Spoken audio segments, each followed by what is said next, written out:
every brother that's caught in the crossfire. That's caught in the crossfire. Without mercy. Alright, what is up you guys? Welcome back to the Katarina matchup series. I'm glad to be able to continue doing the series, and thanks to all those who are supporting it. Today, we are featuring Kassadin, one of the notoriously difficult champions to deal with is Katarina in many shapes and forms. Kassadin is both elusive and assassinates very effectively with an in-out kind of playstyle. Now, on a scale of 1 to 10, I consider him a threat level of 9. Here are the basics you need to know about dealing with Kassadin, and then we'll get more in detail after that.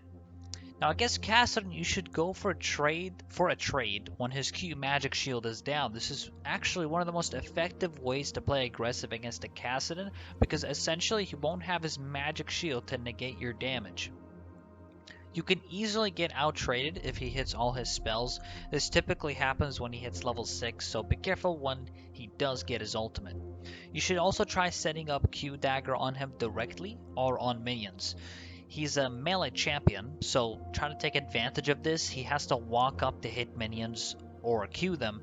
Most Kassadin players will not Q minions as they want to use it on the champions. If you do see him walk up, chances are he's gonna Q you. It's actually good to allow Kassadin to land his Q, believe it or not, on you. It's good to allow him to land it on you so that his magic shield will trigger, and you can wait it out when it's gone and then play aggressive with EW and follow with auto attacks and Qs. You should also jump on daggers, of course, when necessary. Now, you should also be sure to roam when given the chance, as helping the other lanes is always good for the team.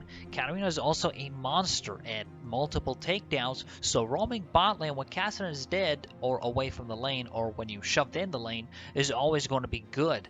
Try to take advantage of Kat's roaming potential against hard matchups, because it's one of the most effective ways to put yourself ahead as well as the team. Don't be afraid to farm against Kassadin. That's also something I'd like to highlight. Don't be afraid to farm. Seriously, you can't allow him to roll over you in lane so easily. A lot of people are scared of Kassadin because during the lane he pokes a lot, and if you're a melee champion, you're going to eat his Q. If you walk up to last hit CS early on pre-level 6, eat his Q, then Q him back after his magic shield is gone. It can even be an opening to an all-in. Because his magic shield is a major tool for him to trade against you, especially early on. You should not let him free poke with Q and get away with it too often. You need to buy Doran's shield and go second win and bone plating against him to avoid being forced out of lane so easily by his Q spamming. An important tip here, and it's really a simple one, don't Q him when his Q is up. He'll simply get magic shield from you with a Q, and you'd get out-poked. It's a winning trade for him with very little effort. It's something you should not let him, you should not allow him to out-poke you so easily like this. Don't poke him with your Q when he has Q up. It's that simple. If this happens repeatedly, you get out-traded further and further until you are completely forced out of lane. You have to play smart and let his Q go on cooldown before attempting to all-in or trade with him. Basically, his Q is an essential tool during the laning phase, and you need to play around that. So, after you hit 6, if he ults in and he uses his Q, be aggressive and all-in with your own ultimate. Now, I'm going to give you guys a scenario, okay? So, Kassadin just hit level 6, you're level 6, he ults on you directly and lands his Q and W. His W is, of course, the empowered auto attack. So he lands his Q and he lands his W. If he simply uses W but does not use Q, don't use your ultimate. He will interrupt your ulti very easily, and just like that, you lost the trade and possibly even killed if he's strong enough. So be careful when he does that. You should use your other abilities, just don't use your R when his Q is up. You might think instinctively to react by all-inning, but it's actually the bad choice to ulti when his Q is up. So after he does this, after he full combos and all that and goes in with ults, after he does this when he all-ins, you want to throw W, auto attack, E, auto attack, grab the W dagger, and then use your ultimate. You only want to use ultimate after he uses his Q. That's the important part, so he doesn't interrupt it. You just keep chasing him with auto attacks and hit him with Q and E. Don't underestimate his Q cooldown, because it will be back up just a few seconds, so you need to throw everything in before he gets his Q back up. That's very important.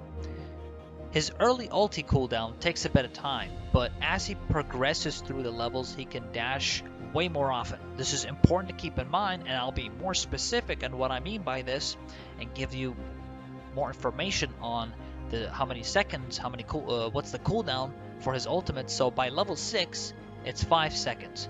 By level 11, it's 3.5 seconds. By level 16, points in his ultimate, of course, we're talking about. By level 16, 2 seconds. So try to keep these important numbers in your head, as they become quite relevant in many situations where you are engaged in a fight against Kassadin. Another important tip versus him is to realize that his passive allows him to take 15% reduced magical damage. He's a good champion generally against magic damage dealers as a whole, so you have to keep in mind that once he goes Catalyst into Rod of Ages, he will simply out-health you and can be hard to duel on top of the 15% reduced magic damage he takes. You should only look to punish mistakes that he does and not go all in when he has many ways of retaliation. It is hard to keep chasing a Kassadin because his ulti dash will keep himself away from you and your daggers. So when you commit, it is generally better to make sure you're going to kill him, or simply focus another champion that is better to kill. That is about it for the Kassadin matchup. Thank you so much for watching and supporting this series. Guys, for real, it means a lot that a lot of you guys have been checking these out, and I really do appreciate the positive feedback that this matchup series has been getting. I just want to say this real quick before finishing off here. I really enjoy making these kind of videos, and I hope you enjoy them as well. Best of luck in solo queue, and I will be seeing you guys on the Rift. Peace out. Oh, I'm dead, dude, I'm dead. All right, wait, I have a plan.